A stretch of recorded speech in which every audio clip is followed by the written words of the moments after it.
ఘరానా మోసాలు భూ కబ్జాలకు పాల్పడుతున్న సయ్యద్ బురానుద్దీన్ అనే వ్యక్తిని హైదరాబాద్ పోలీసులు అరెస్ట్ చేశారు. గత కొన్నేళ్లుగా పలు పేపర్లతో చలమణి అవుతూ బురానుద్దీన్ మోసాలకు పాల్పడుతున్నాడు. రాహుల్ గాంధీ పీఏ అని చెప్పుకొని ఛత్తీస్గఢ్ సీఎం కార్యాలయం సిబ్బందికే కుచ్చిటోపి పెట్టాడు.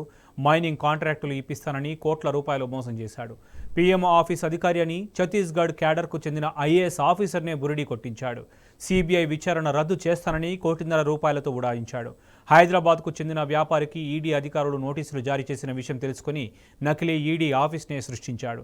ఏకంగా ఆ వ్యాపారిని నకిలీ ఆఫీస్కు పిలిపించి కోట్లు వసూలు చేశాడు. 2 ఏళ్ల క్రితం మొయినాబాద్లో తన అనుచరులతో కలిసి భూ కబ్జాకు ప్రయత్నించాడు. ఇదే కేసులో విచారణ చేపట్టిన పోలీసులకు బురానుద్దీన్ చేస్తున్న ఘరానా మోసాలు తెలిసివచ్చాయి.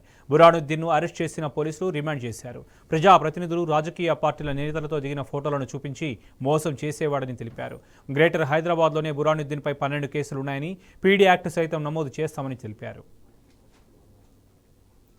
అతని దగ్గర ఉన్న కాంటాక్ట్స్ లేకపోయినా కాంటాక్ట్స్ ఉన్నాయని పొలిటీషియన్స్ని బదనాం చేస్తూ, పబ్లిక్ లీడర్స్ని బదనాం చేస్తూ ఇతను కాలం గడిపి చాలా మందిని మోసం చేయడం జరిగింది. ఒక 3 months నుంచి ఇతను అవసరము అని మా అన్ని teams SOT Cyberabad plus Moinabad పోలీసులు, చేవెళ్ళ ఏసీపీ వీళ్ళందరూ కష్టపడి 3 months బ్యాక్ నుంచి టీమ్స్ పెట్టి ఇతన్ని పట్టుకోవడం జరిగింది.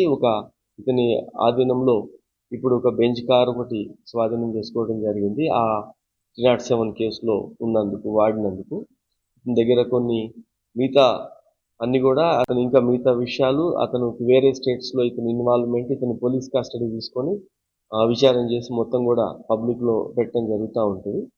ఇతని మీద ఇన్ని కేసులు ఉన్నాయి. ఇప్పుడు ఇతని మీద మన మొయినాబాద్ పోలీస్ స్టేషన్లో రౌడీ షీట్ కూడా ఓపెన్ చేయడం జరుగుతుంది. Thank you.